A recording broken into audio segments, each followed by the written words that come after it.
Olá, irmãos, graça e paz, tudo bem? Vamos falar mais um pouquinho sobre a mulher, o feminismo e a palavra de Deus?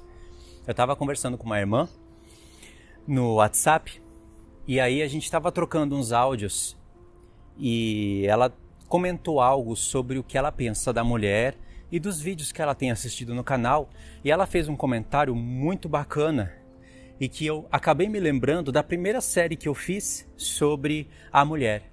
E eu falei algumas coisas que ela falou.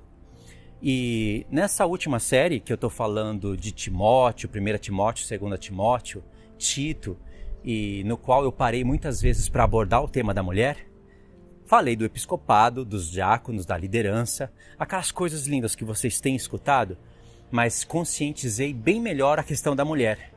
Só que eu não falei essa parte que essa irmã falou para mim e que ela fez eu me lembrar do assunto, que é uma parte consciente, assim, que você observa no mundo e que vale lembrar. Então, o que aconteceu? Na primeira série, eu falei mais só sobre a mulher. Então, sim, muitas mulheres entenderam. Eu gostei do que eu falei, porque eu toquei na parte da consciência. Aliás, eu fiquei meia hora falando até chegar nos textos. Uma parte negativa, deveria ir para os textos primeiro. Eu fiquei falando dos textos, sabe? E aí quando você não lê, parece que você está interpretando algo ou inventando algo, né?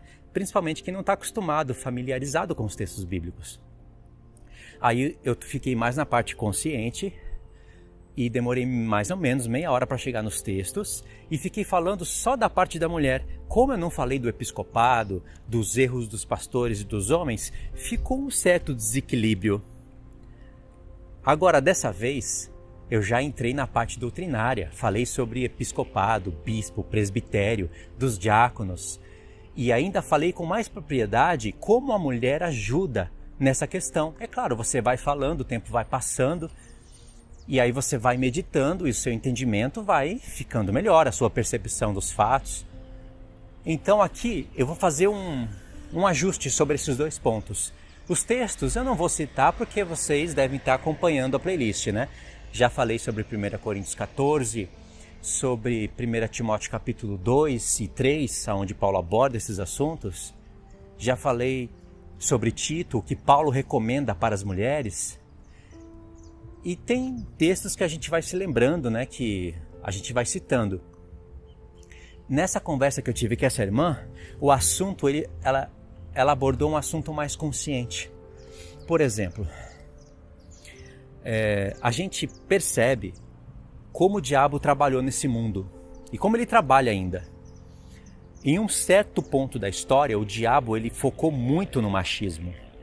E o machismo que eu estou falando não é esse bíblico que as pessoas acusam os apóstolos de serem machistas ou o próprio Deus de ser machista. Irmãos, é uma corrente de contradição muito grande. É uma neblina, sabe? É algo assim complexo de você entender a mente dessas pessoas. E isso é por causa dos pastores. Desses homens que querem agradar as mulheres, querem a igreja cheia, né? Uma mulher tem capacidade de trazer muitas outras mulheres e pessoas para a igreja. E quanto mais pessoas entrarem, aumenta o salário dele. Porque vamos falar a verdade. Um homem que torce tanto as escrituras assim, só pode estar pensando em dinheiro. Não tem como estar pensando no povo de Deus. Não tem como. Isso não tem conversa. Depois que você expõe os textos ali, vê que não é ensinado as 2 casas de Israel, as 7 festas, arrebatamento tudo errado, transforma dízimo em dinheiro e faz toda aquela lambança e o povo não conhece nada de escritura ou quase nada. Aquele pastor não está preocupado com as ovelhas, com o rebanho, está preocupado com o salário dele, em falar sempre o que o povo quer ouvir. Então, veja bem, aí a gente estava falando como o diabo trabalhou com o machismo no mundo. Você pode ver em alguns filmes realmente que tem o machismo. Os homens tratavam as mulheres como se fosse um objeto e ainda trata. Tem homens machistas ainda no Brasil, espalhados pelo mundo, mas tem países que são extremamente machistas. E é uma coisa diabólica. Por exemplo, o islamismo. Aquilo ali, irmãos, aquilo ali é o que o profeta falou. Aquele reino, aquele chifre pequeno, a característica de onde vem esse anticristo, ele não terá amor pelas mulheres. é isso. É desrespeitar a mulher no último. Nenhuma mulher quer dividir o seu marido com várias mulheres. Nenhuma mulher quer ser tratada daquela maneira. Se abandonar a fé, leva bordoada na cabeça, é açoitada, corta nariz, corta a orelha. O homem pode trair a mulher e a mulher, se trair o homem, é morta. Isso está tratando a mulher como lixo. Esse é o machismo mais extremista do mundo. Mas tem outros tipos de machismo espalhados pelo mundo. E aí o diabo, ele focou muito nessa parte. Tanto é que alguns filmes retratam histórias. Olha só que astúcia, hein? Livros foram escritos, coisas foram documentadas. Então o diabo agora, ele retrata a história do machismo e coloca em livros de história, e até em fatos reais. São livros que foram escritos baseados em fatos reais, e tem pessoas que são apaixonadas pela leitura, mas esses livros agora, com esse mundo tecnológico, né, onde em todos os minutos do mundo tem pessoas fazendo filmes, seriados, novelas, agora eles pegam o livro e colocam em filmes. E aí sempre vai ter uma mulher lutando pelo direito dela. Só que aí agora o diabo começa a envergar a vara para o outro lado. É aquele desequilíbrio. Agora ele vai tentar justificar o feminismo. Assim não vai ser exposto como feminismo. Mas quando você olha pela perspectiva da Bíblia, você vê o feminismo nos livros, nos seriados. Assim como ele está tentando justificar o pensamento, incutir isso na mente das pessoas, o homossexualismo, sabe? Em cada seriado, em cada projeto que você vê, cada filme, principalmente seriados, você vai ver que sempre tem um capítulo direcionado a justificar ali o homossexualismo. Ou a mulher com mulher, o homem com homem. Isso é normal agora, é normal. Mas o diabo precisou, irmãos, trabalhar consistentemente para tentar normalizar isso no nosso meio. E vocês sabem agora a situação que ficou, né? Jesus já nos alertou disso, quando ele falou que quando estivesse perto dos dias da sua vinda, o mundo estaria semelhante a Sodoma e Gomorra. Aliás, as cidades de Sodoma e Gomorra foram destruídas pelo fogo que caiu do céu para ficar como exemplo a todas as cidades que ele vai fazer igual. É o que Pedro falou, é o que Judas falou. Então, olha só, agora o diabo está tentando a todo custo justificar o feminismo. E mais, ele sabe que isso daí é maligno. Esse é o projeto dele. Então ele tenta levar isso para dentro das igrejas. E não é que ele só tenta, ele já levou. Você vê pastoras aí no Instagram? Sem brincadeira, tem uma pastora que aparece direto aí no Instagram. Sem brincadeira, irmãos, parece um demônio. Não estou falando de aparência, não. A mulher tem aparência bonita até, mas parece um demônio gritando no microfone. Isso daí influencia muitas outras pastoras, profetas, pregadoras que já estão erradas de estar ali na frente da igreja ensinando. Então, veja bem, o feminismo está aí. Só que não é só isso, a gente tem que pensar no ponto em que a irmã lá falou e me lembrou do que eu tinha falado naquela primeira série. Só que ela falou de maneira bem resumida, sabe? Foi bem didática mesmo.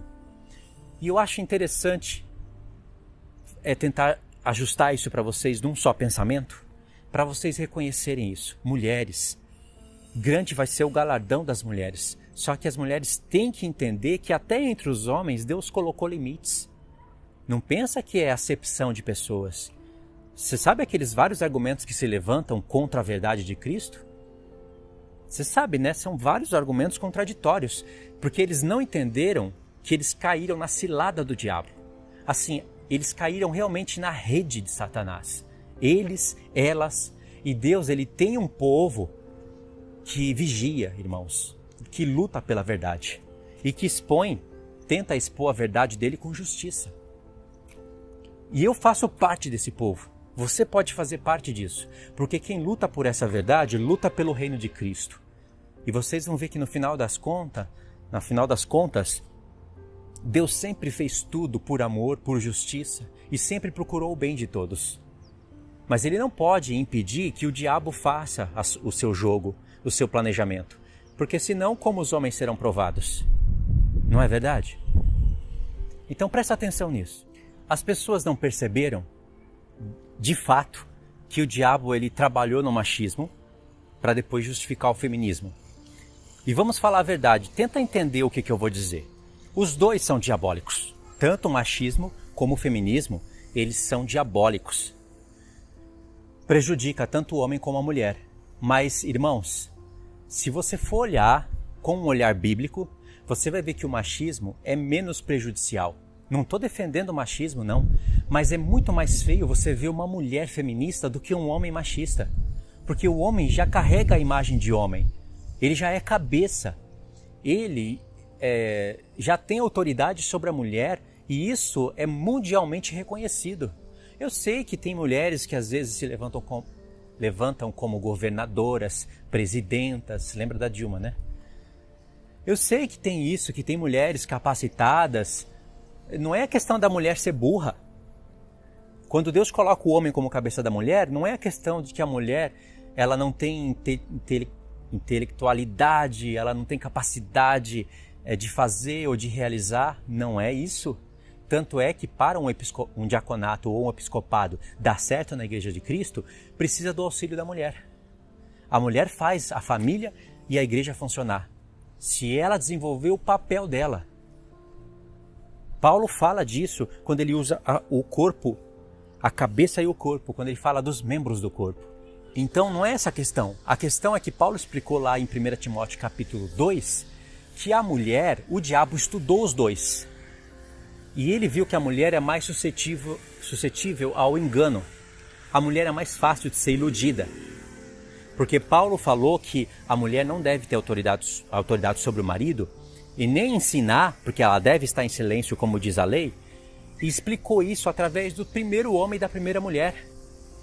Não foi à toa que o diabo foi iludir Eva primeiro e não Adão. Não foi à toa, porque o homem, ele caiu por causa da palavra da mulher dele. O homem, ele se ligou demais à mulher dele, porque deste ouvido à voz da sua mulher. Olha só, o diabo sabia que ele não conseguiria enganar Adão, mas ele enganaria Adão através de Eva. Ele viu o olhar dele para a mulher. A mulher é mais fácil de ser iludida. Não quer dizer que os homens não sejam enganados, não quer dizer que Satanás não engane homens. Olha aí, ele enganou os homens quando eles começaram a impor as mãos sobre as mulheres para elas serem pastoras.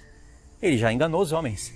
Só que com a mulher, ele consegue fazer o engano prosperar ainda mais. E é por causa disso que a mulher perdeu a autoridade de ensino. Ela perdeu a autoridade da palavra.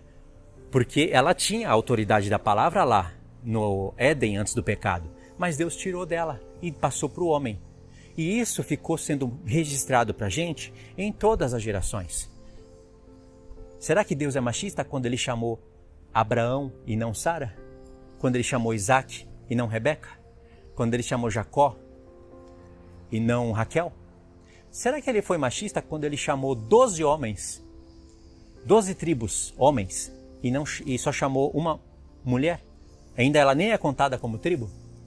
Será que Deus é tão machista assim quando ele chega lá nos 12 apóstolos e escolhe 12 homens?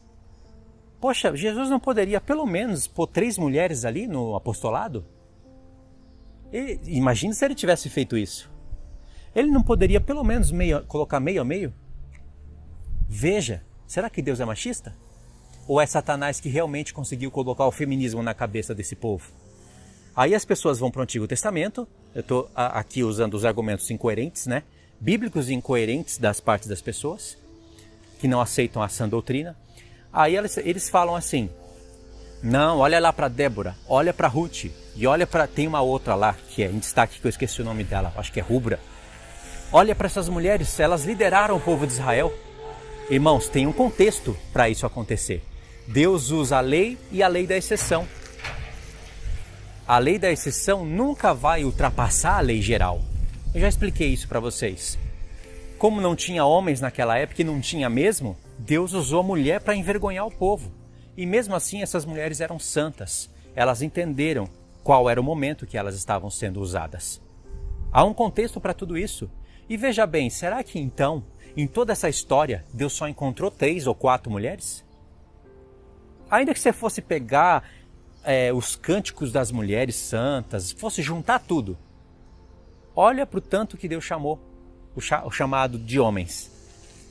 Parece que Deus é machista, né? Ou então você mesmo, se não concorda com a sã doutrina, as próprias mulheres se colocam abaixo dos homens com essas argumentações.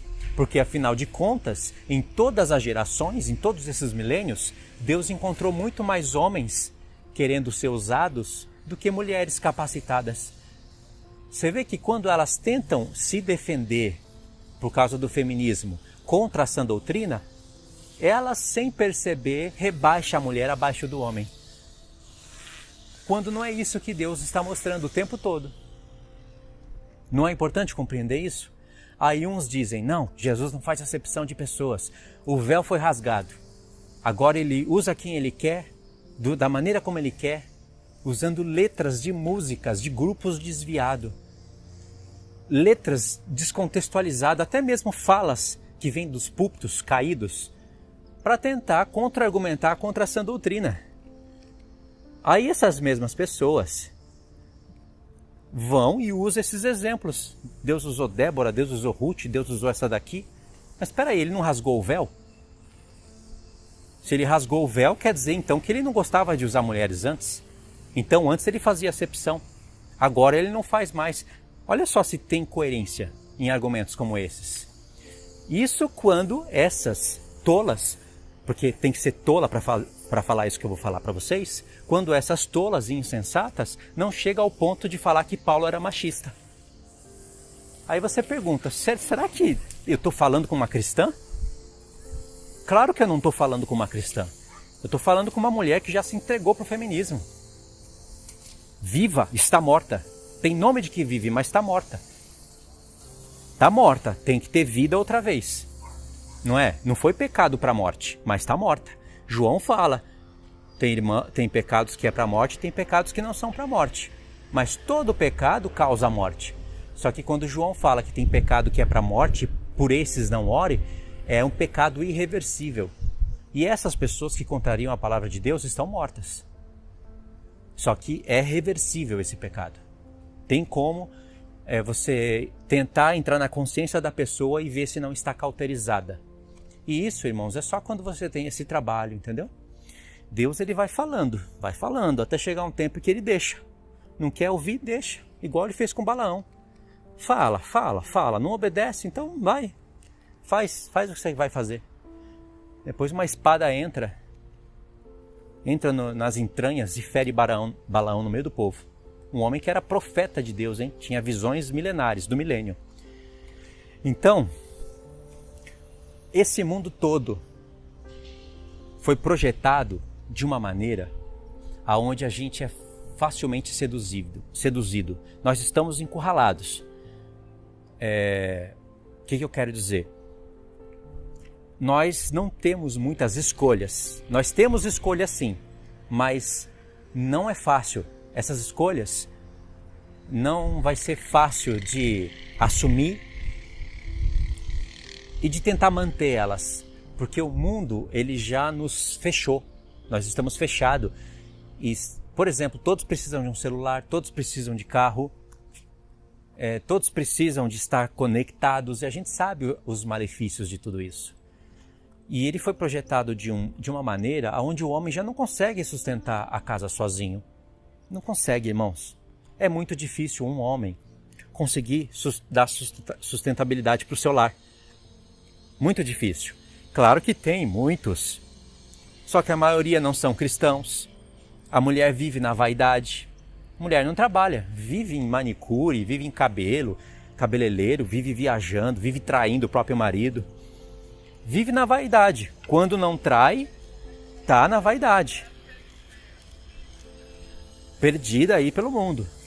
Porque uma mulher cristã, ela tem que estar ali ajudando o seu marido em tudo. O que a Bíblia fala que é a tarefa da mulher? Ser boa dona de casa, cuidar dos filhos. O que é ser boa dona de casa? Uma boa dona de casa deixa a casa suja? Deixa a roupa acumulada? Deixa a comida sem fazer? Deixa os filhos sem estarem tomado banho e tudo isso? Não, uma boa dona de casa coloca tudo isso em ordem. E isso é trabalho. E trabalho que dá canseira. Cansa até o homem quando ele vai fazer. E isso não é a tarefa do homem. É a tarefa da mulher. Mas o que o mundo falou? Isso é empregada. Quem faz isso é empregada, gente. Não é? Não é trabalho. Mas aí você vai e paga uma empregada. Quando a mulher ela tem dinheiro para pagar uma empregada, ela paga, aí a empregada está fazendo, então a empregada está trabalhando. Mas se for ela, não é trabalho, é empregada. Você está vendo como não tem coerência? Eu não estou dizendo que é pecado pagar uma empregada. Se tem condições, pague. Mas a mulher tem que estar ali administrando tudo, para ver se a empregada está fazendo certo, se a empregada está educando os filhos corretamente. Porque os filhos têm que estar em submissão aos pais. Se os filhos não estiverem submissos ao pai, o pai já é desclassificado como episcopo, como diácono, principalmente episcopo. E isso é por causa, às vezes, da mulher.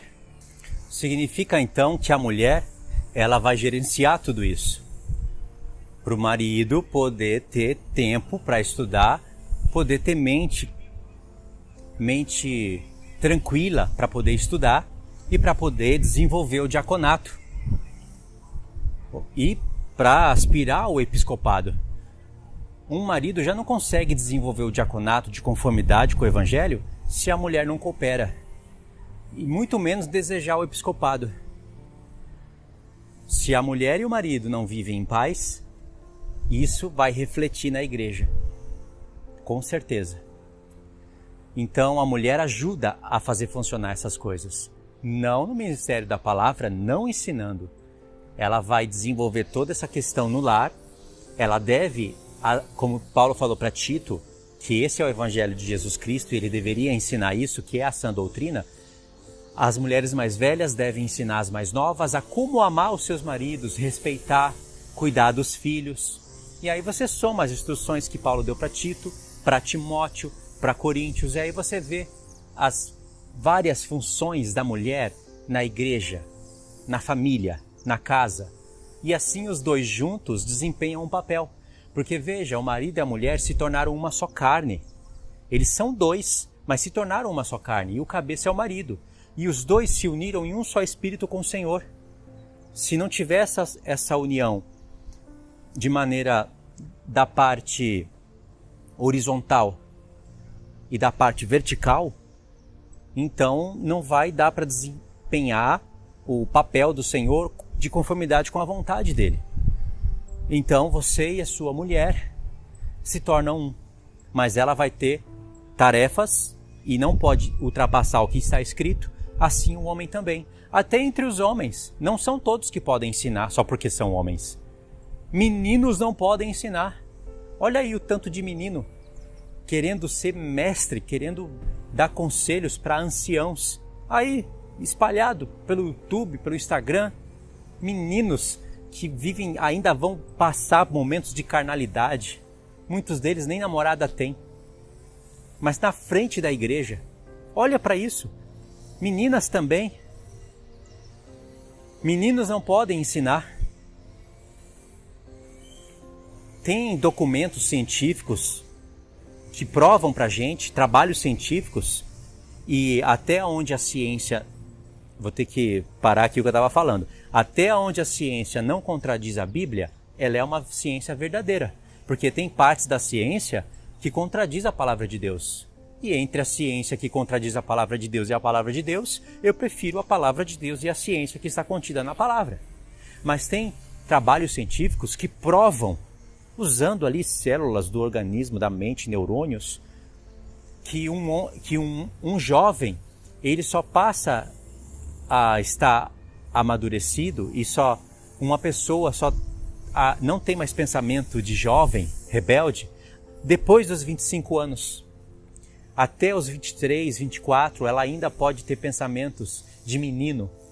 Isso é de um documentário que eu estou assistindo, está na Netflix. É um documentário até interessante em alguns pontos. E isso cientificamente. Mas na palavra de Deus, você precisa ter pelo menos 30 anos para começar para exercer um ministério, um diaconato. Pelo menos. Não quer dizer que tem que ser 30 exatos, se for 29 não dá certo. A gente não tem essa lei estabelecida. A gente tem ali exemplos. Pode ser que um jovem ali aos 25 anos esteja amadurecido. Será que ele tem que esperar mais 5 anos para desempenhar o diaconato? Tem que seguir essa regra assim? Não faz muito sentido, né? Mas vamos usar o bom senso. 20 anos é imaturo. 20 anos na frente da igreja? Jamais. Então tudo bem, vamos olhar o exemplo de Jesus, 30 anos. O Pai não chamou ele antes disso, irmãos. Poderia ter chamado. Jesus era carnal aos 25? Por que Jesus foi chamado aos 30? Vamos usar o exemplo que o Pai estabeleceu com seu Filho. E no livro da lei nós temos exemplos semelhantes.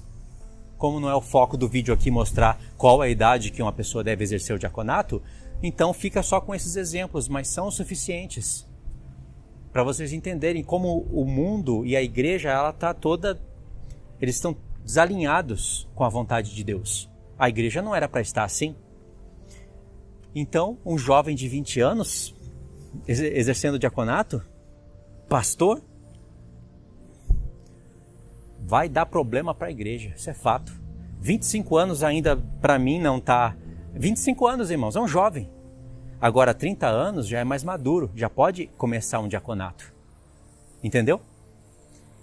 E aí, Timóteo, Tito, eu acredito que eles tinham aí essa idade, 30 anos, jovem ainda, comparado com um homem de 50, de 40, de 50, jovem, entendeu?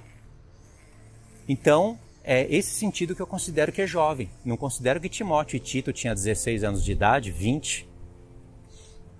Então vamos lá. A mulher tem essas funções. E os homens também têm limitações. Eles não podem ultrapassar o que está escrito.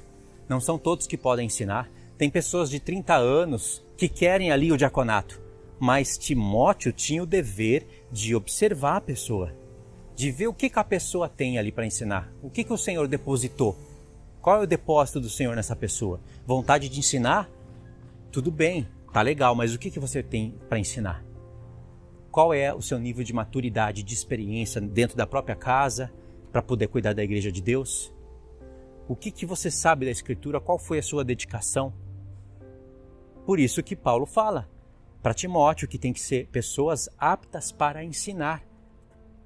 Tudo bem, Timóteo olha ali uma pessoa apta para ensinar. Eu saí um pouquinho do foco da mulher, tá? Mas só para resolver esse caso. Timóteo olha ali uma pessoa apta para ensinar. Ela sabe, tem bastante informação. Mas ela é uma pessoa que fica irada? É uma pessoa que dá mau testemunho? Iracunda? Ela é uma pessoa irrepreensível? Ela tem um bom testemunho?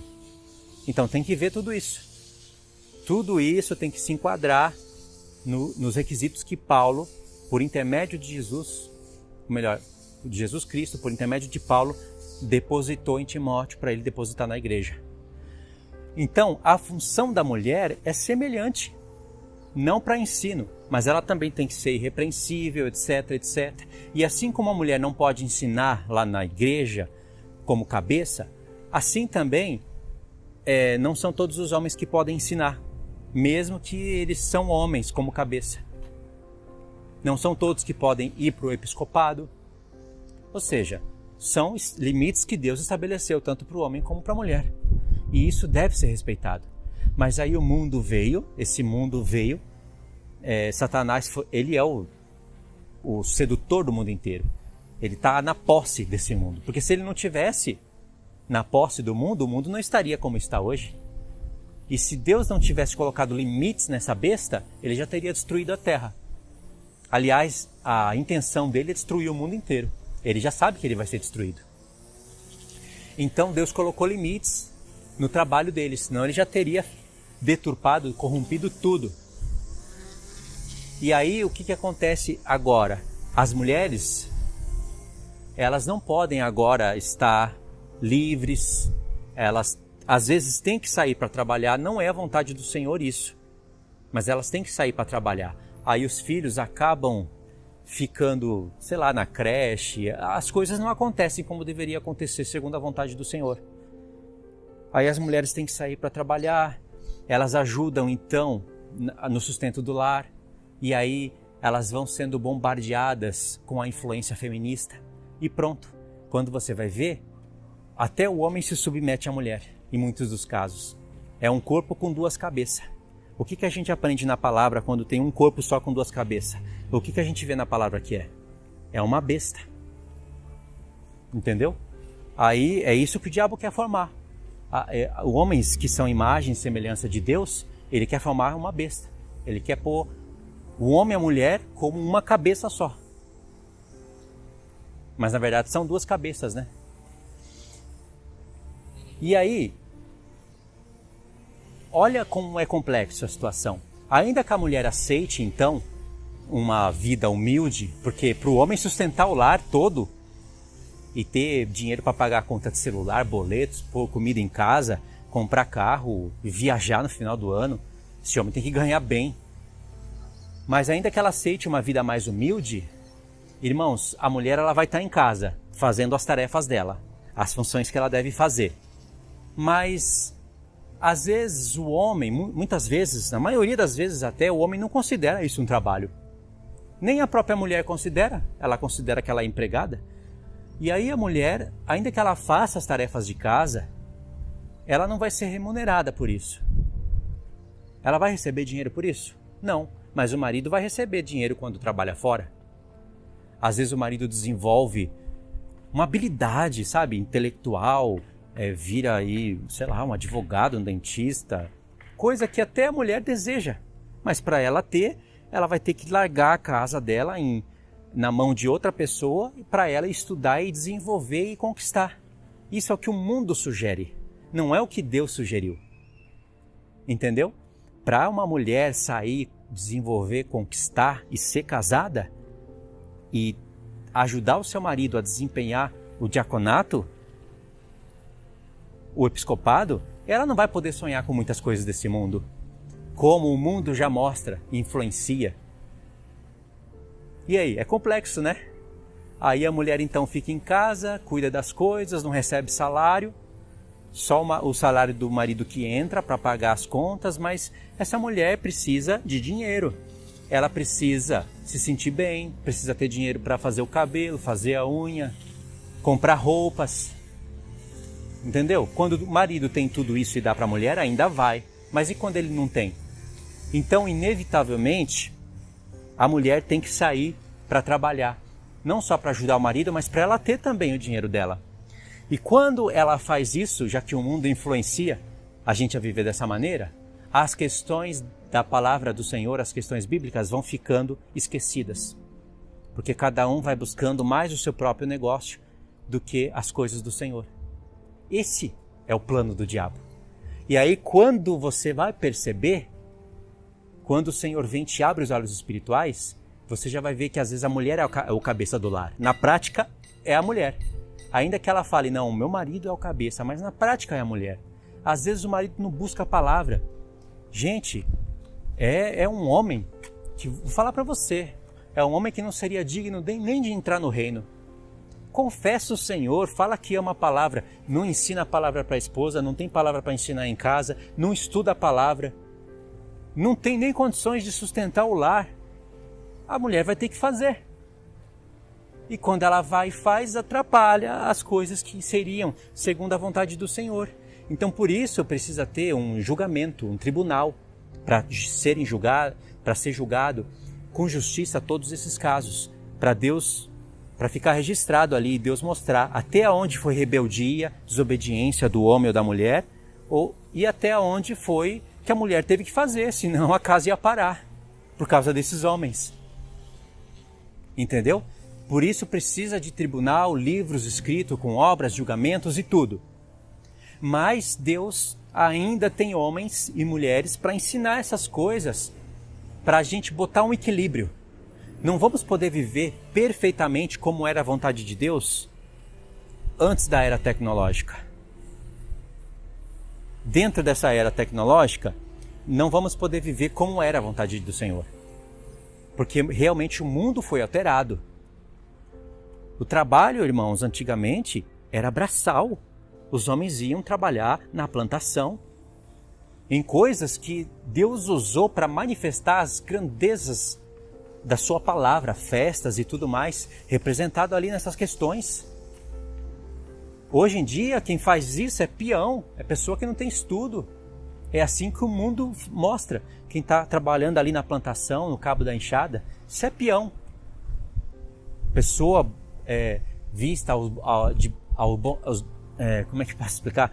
Pessoas que é considerada pessoas nobres, né? Vista de bons olhos, sei lá, um dentista, um advogado, não é?